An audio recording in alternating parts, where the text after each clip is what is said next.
Hello everyone, అందరికీ నమస్కారం. నేను మీ సింధుని. Passion and fashion by Sindhu ఛానల్కి మీ అందరికీ స్వాగతం. ఎవరైనా మన ఛానల్ని ఫస్ట్ టైం విజిట్ చేసినట్టయితే ఇప్పుడే సబ్స్క్రైబ్ చేసుకోండి. ఒక్కసారి ప్రిపేర్ చేసుకున్న ఈ స్నాక్స్ రెసిపీని మనం ప్రాపర్గా స్టోర్ చేసుకున్నట్టయితే 1 మంత్ వరకు చాలా ఫ్రెష్గా ఉంటాయండి. అలాంటి ఒక మంచి స్నాక్స్ రెసిపీ చూపించబోతున్నాను. రెసిపీ ప్రిపరేషన్ కోసం స్టవ్ మీద పాన్ పెట్టుకోండి. పాన్లోకి 1 కప్పు షుగర్, 1 కప్పు వాటర్ పోసి 2 టీ స్పూన్స్ ఆయిల్ ఆరల్స్ బటర్ ఆరల్స్ నెయ్యి, మీకు అందుబాటులో ఉన్నది ఏదైనా వేసుకోండి. షుగర్ జస్ట్ మనకి కరిగితే సరిపోతుందండి. ఈ రెసిపీ ప్రిపరేషన్కి మనం ఏమీ పాకం లాంటిది పట్టాల్సిన అవసరం లేదు. సో నెయ్యి ఒకసారి బాగా కలుపుకోండి గెరిటె హెల్ప్తో. షుగర్ కరిగిపోయింది అని అనుకున్న తర్వాత ఫ్లేమ్ని టర్న్ ఆఫ్ చేసేసేయండి.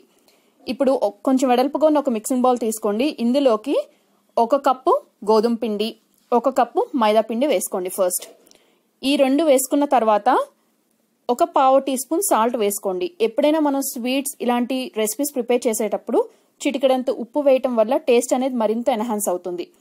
ఇప్పుడు 1 స్పూన్ హెల్ప్తో గోధుమ పిండి, మైదా పిండి, ఈ సాల్ట్ 3 కూడా కలిసేటట్టు కలుపుకోండి. మీరు ఈ రెసిపీ ప్రిపరేషన్కి స్టాండర్డ్ మెజర్మెంట్ కోసం ఏదైనా కప్ ఆర్ఎల్స్ బౌల్ యూజ్ చేయండి.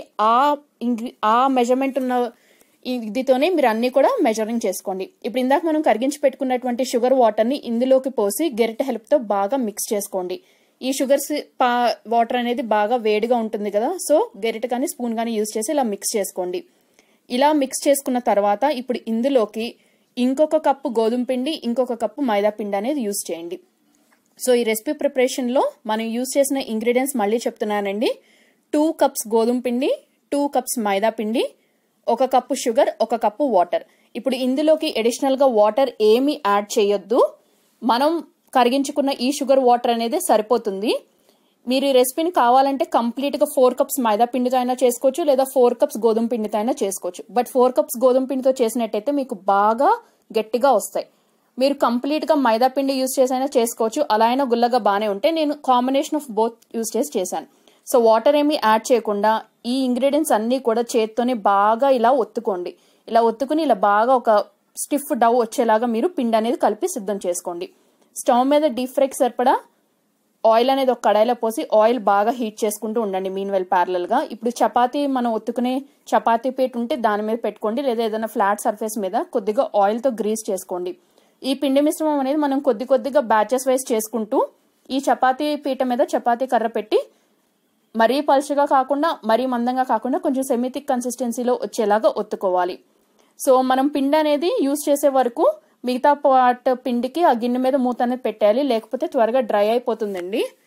ఈ రెసిపీ ప్రిపరేషన్లో మీరు స్టార్టింగ్లో కావాలి అనుకుంటే వాటర్కి బదులు షుగర్లో మీరు పాలైనా వేసి అలా అయినా చేసుకోవచ్చు. బట్ అలా అయితే షెల్ఫ్ లైఫ్ అనేది కొంచెం తక్కువ టైం ఉంటుంది. ఇలా ప్రిపేర్ చేసుకుంటే ఇందాక స్టార్టింగ్లో మెన్షన్ చేసినట్టు 1 మంత్ వరకు ఫ్రెష్గా ఉంటాయి. ఇప్పుడు ఇలా రోల్ చేసుకున్న తర్వాత ఒక నైఫ్ తీసుకుని మీకు నచ్చిన సైజ్ అండ్ షేప్లో కట్ చేసుకోండి. ఐదర్ స్క్వేర్స్, డైమండ్స్ మీకు నచ్చినట్టు కట్ చేసుకోండి. నేనైతే ఒక 2 బ్యాచెస్ స్క్వేర్స్ లా కట్ చేసుకున్నాను, ఒక 2 బ్యాచెస్ కి నేను డైమండ్స్ లా కట్ చేసుకున్నాను. సో మీకు నచ్చిన షేప్ లో కట్ చేసుకోవచ్చు. సో ఇలా కట్ చేసుకున్న వీటిని ఒక ప్లేట్ లోకి తీసుకోండి. మీరు ప్లేట్ లోకి వేసినప్పుడు దేనికది సెపరేట్ గా వేసుకోండి పీసెస్ అనేవి. అలా ముద్దలాగా పడేసినట్టయితే అవి త్వరగా స్టిక్ అయిపోయి మన కడాయిలో వేసేటప్పుడు ఫ్రైయింగ్ ప్రాసెస్ అనేది కొంచెం ఇబ్బందిగా అనిపిస్తుంది. సో ఇలా దేనికది సెపరేట్ గా రిమూవ్ చేసుకుని ఒక ప్లేట్ లోకి పెట్టుకోండి. మీన్వైల్ మనకి ఆయిల్ అనేది డీప్ ఫ్రైకి బాగా హీట్ గా సరిపోయి ఉంటుంది. సో ఆయిల్ మరీ ఎక్కువ హీట్ చేసినట్టయితే ఇవి ఆయిల్లో వేగానే మాడిపోతాయి. ఆయిల్ తక్కువ హీట్ ఉన్నట్టయితే ఆయిల్ అనేవి బాగా పీల్చేస్తాయి. సో మరీ బాగా డీప్గా ఎక్కువ హీట్ ఉండకూడదండి. సో కొంచెం మోడరేట్ కంటే కొంచెం ఎక్కువ హీట్ ఉంటే సరిపోతుంది. ఇప్పుడు ఫ్లేమ్ని లోలోకి అడ్జస్ట్ చేసుకుని కట్ చేసి పెట్టుకున్నటువంటి ఈ స్క్వేర్స్ అన్నిటిని కూడా ఒకదాని తర్వాత ఒకటి నిదానంగా ఆయిల్లోకి వేసేయండి. మీరు అన్నీ ఒకేసారి బంచ్ లాగా వేయొద్దు, దేనికై సెపరేట్ పీసెస్ లాగా వేసుకోండి. ఇన్ కేస్ స్టిక్ అయితే గనక దేనికై రిమూవ్ చేసి సెపరేట్గా వేసుకోండి. సో ఒక బ్యాచ్కి ఎన్నైతే సరిపోతాయో అన్నే వేసుకోండి. ఎందుకంటే మనకు ఆయిల్ కనుక కరెక్ట్ హీట్ ఉంటే మనకి ఇలా వేయగానే అవి కొన్ని సెకండ్స్కి ఇలా పైకి పఫ్ అప్ అయిపోతాయి, ఈ వీడియో క్లిప్లో చూపిస్తున్నట్టు.